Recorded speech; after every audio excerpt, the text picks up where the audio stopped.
Correspondents और पत्रकार बंधुओं को सबसे पहले बहुत बहुत नमस्कार और धन्यवाद कि आज आप इस महत्वपूर्ण प्रेस कॉन्फ्रेंस में आए हैं।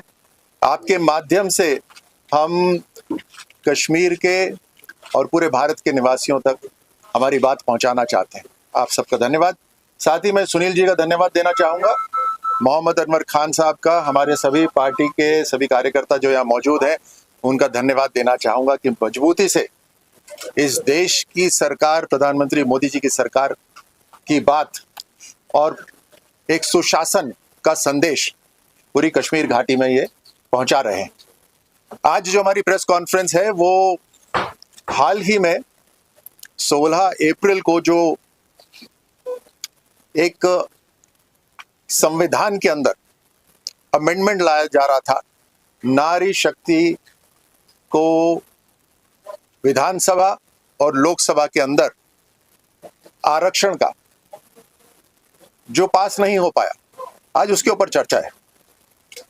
ये अपने आप में महत्वपूर्ण निश्चित रूप से है, क्योंकि हमारी संस्कृति में ही ये है कि जहां नारी निवास करती हैं, जहां नारियों का पूजन होता है, वहां देव निवास करते हैं।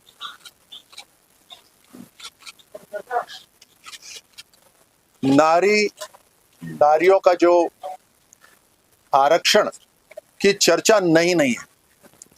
ये सबसे पहले 1996, 1998, 1999 और उसके बाद 2008 में ये बिल लाए गए, लेकिन पास नहीं हुए।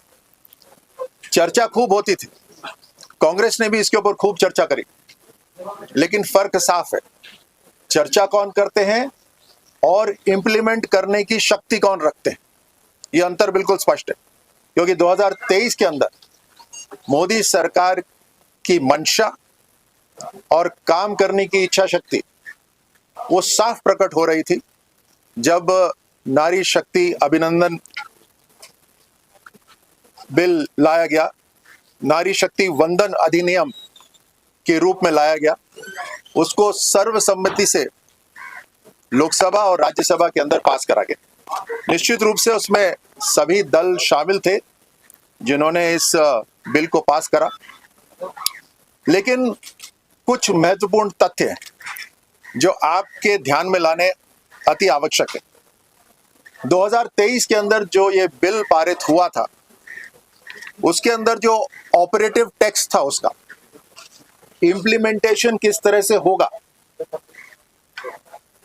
आरक्षण कब लागू होगा, उसमें आरक्षण को सेंसस से यानी जनगणना से, यानी अधिनियम पास होने के बाद जो जनगणना हो उससे, और उसके साथ डीलिमिटेशन एक्सरसाइज के साथ जोड़ दिया गया था।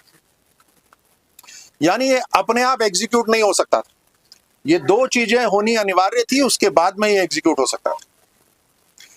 यही कारण था कि 2026 के अंदर 16 अप्रैल 2026 में 3 विधेयक लाए गए। कॉन्स्टिट्यूशन 131वां अमेंडमेंट, डीलिमिटेशन बिल 2026 और union territories law amendment bill 2026।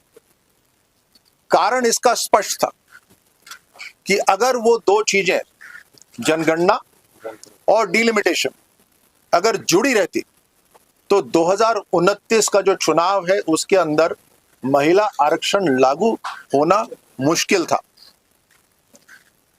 Modi सरकार जो कहती है वो करती है, ट्रैक रिकॉर्ड साफ है देशवासियों के सामने और दूसरे देशों के सामने भी। इसीलिए जब महिला आरक्षण बिल को हम लेकर आए तो ये स्पष्ट था कि हम इंप्लीमेंट भी करना चाहते हैं।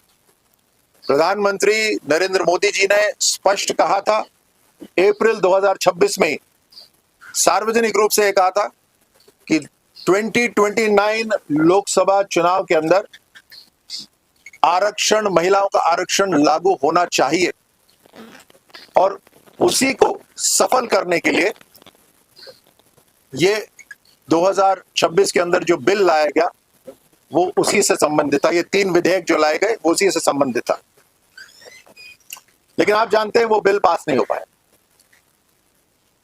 अब ये जानना भी बहुत महत्वपूर्ण है कि इसका जो विरोध करा गया वो विरोध किन कारणों से करा गया और वो कारण क्यों सही नहीं। कांग्रेस ने सबसे पहले कहा कि बिल तो पहले ही पास हो चुका है, तो फिर ये 3 विधेयक लाने की क्या जरूरत है। जैसे मैंने अभी आपको कहा कि पहले पास निश्चित रूप से हुआ, लेकिन फ्यूचर में सेंसस और फ्यूचर में डीलिमिटेशन होने से जुड़ा हुआ था 2023 का कानून। अब ये कहना कि ये तो पास हो चुका है, ये अपने आप में भ्रामक है, क्योंकि ये स्पष्ट है कि अगर सेंसस का इंतजार करेंगे तो उसमें समय लगेगा। सेंसस खत्म होने के बाद डीलिमिटेशन एक्सरसाइज होती है, उसमें और समय लगेगा। आपकी जानकारी के लिए आज की टेक्नोलॉजी को शामिल करते हुए सेंसस में तकरीबन 1.5 से 2-2.5 साल लग सकते हैं और उसके बाद डीलिमिटेशन में भी 1 से 3 साल लग सकते हैं, यानी 2029 चुनाव का तो पार चला गया। अगर मोदी सरकार ने कहा है कि हम महिला आरक्षण लेकर आ रहे हैं, तो महिलाएं तो चाहती हैं ना कि उसको इंप्लीमेंट हो। ये हवा में बात नहीं होती कि सैद्धांतिक रूप से हमने कर दिया, नहीं, हम उसको इंप्लीमेंट करना चाहते हैं।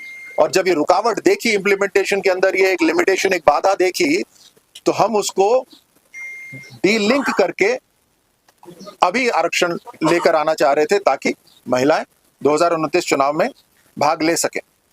यह भी एक भ्रम है कि दक्षिणी जो राज्य हैं उनको नुकसान हो जाएगा।